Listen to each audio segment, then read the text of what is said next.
And then, yeah, so the router is basically like if I want to log in here, it takes me to this router component. I can log in as Garrett, and then go to the dictionary, view the terms, and then there I am. So I guess I'll start off with this 7 definitions up here. So that means it grabs all the definitions that I have under my user. So if we go to the code here, I'm going to go to navigation. Give me a second here. All right, so what I'm doing is I'm using a higher order component. So I decided to take this method or this approach from Ivan's talk on the multiple presentations. He really talked about higher order components and how they were better than possibly using wrappers, just because they're more reusable. So I kind of took his approach, and I think I tweaked it even a little bit more to make it as reusable as possible. So instead of having something that says a higher order component called fetch definitions, what I did was I have a higher order component called fetch data, and then you pass in the URL and the component, and then I kind of adopted this idea that Redux uses, which is manipulate props. So it'll call that after it receives the data, and then you can manipulate that however. So I guess I can go over kind of a little bit of problems with that after I kind of introduce how I did the definitions count. So actually it's going to tie right in. So I fetch the definitions in my higher order component, and that is in here. So fetch data receives a URL, the component, any options you want, and then here's that map state to props, manipulate props, whatever you want to call it, kind of like Redux uses for their connect method. And then, so one of the issues I ran into here was, well, I want the definitions, but I also want to be able to only get the definitions based on the user ID that I am. So that was a little challenging, and the way I was able to do that is to pass in the query, a query string, to this fetch data component from the parent. So I'll talk about that, and that is over in my app here. So you can see I pass in query, and then I take the term name, or sorry, let's see, it was on, what was that one last component? Navigation, which is right around here somewhere. Anyone see it? Navigation. Oh, sorry, it's in layout here. So I go to layout. Give me 1 second. I think I could do this.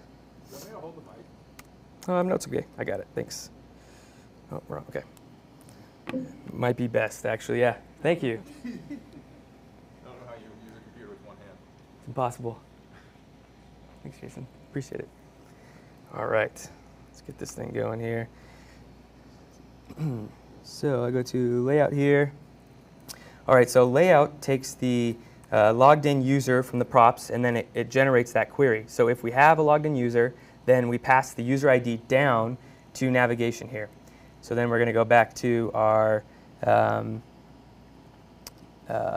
fetch data here.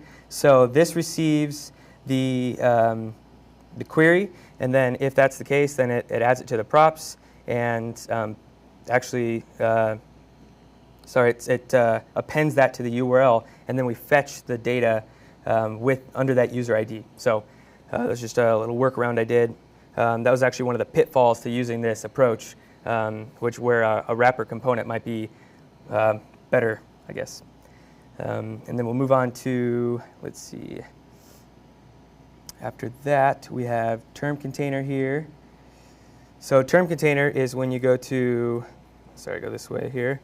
You click on a specific term and it pulls up that term with all the definitions. All right, so the way I did that was the same way. So I have this fetch data component here. I don't need to manipulate the data, so I just leave this first function call empty. I don't need to pass in that manipulate props. And then I have some of the query string defined already, and then the query string I pass in from the parent, I just append the specific term ID that I'm dealing with. Once I do that, then I have access to the term here, and then that passes the term down, and I can receive that in term.js.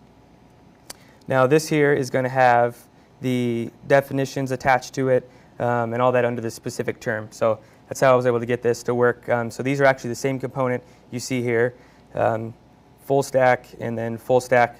It's using the same component, which is awesome. I have that little has link here, so it's just a Boolean that was passed down whether I should show the title as clickable or not. So, and then I'm probably running out of time here, but I will go on to post data really quick. So I tried to copy the same kind of idea. However, for post data, that's just posting a request to the server. So the way I did this was a little bit different. I have this higher order component as well still. I receive the component in the post data higher order component, and then I just pass down this post method to the data list component here. And then in add term, I have a controlled form here that I then submit to create term. And then I pass the data here as well as the URL, and that's how I'm able to use it kind of universally as well. This one's not as bad because I'm able to define the URL inline in the child components method, so I'm able to pass like user ID or whatever it might be. So it works out for post data here. Now, unfortunately, I didn't get all the way through for that. So I have fetching the data. If I update, so I have fetching the data done. Posting data, I have a bug or a feature. I'll let you guys decide. But if I say new definition, and Garrett wrote this, I submit, and it actually does a full page refresh. So that kind of works out because it updates my definitions over here. I don't have to worry about that. So, maybe it's even a better user experience. I don't know. We'll see. But so I still have to figure out that bug. Maybe I'll leave it as a feature. I don't know yet.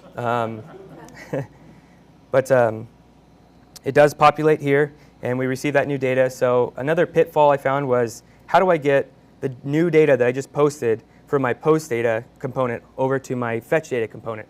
Because fetch data is really holding, it's like a mini store. So that's kind of an issue I ran into. Luckily, I had this bug here with the refresh.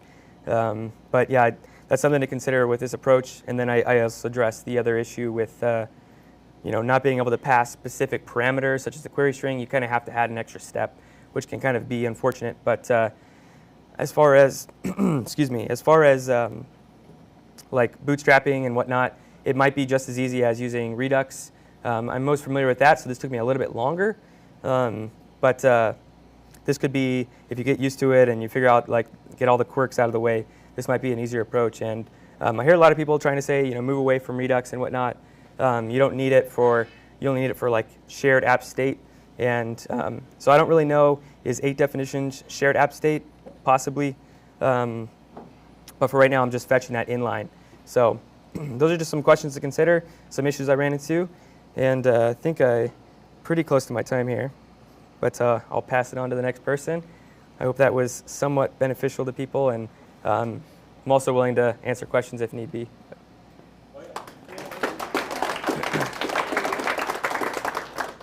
So I told these guys that, the 10 minutes, I think if we can keep our questions brief, then I want them to be able to answer some questions. So go ahead. Yeah? Yeah, so I kind of ran into the same thing on the, so I ran into the same thing on the refresh and tried everything to prevent default. And I am still curious. I don't know if it might be just hot reloading in that situation, but it might be. That's kind of where I just gave up. No. You know what it is? Because I spent an hour on this, in every way I could. No, when you modify, okay, so when the way that hot reloading, it's not hot reloading. The way that the reloading works with React app is it will reset it every time a file changes. Well, guess what file is changing? db.json, the data file. Yeah. It would have been really cool of me to tell you guys about that. That would have been nice. I lived in that. Oh, Darn it. Could have had this done. Could have had that bug fixed. I mean feature, sorry. Could fix the feature. Okay, any other questions? All right, thanks so much, Taco.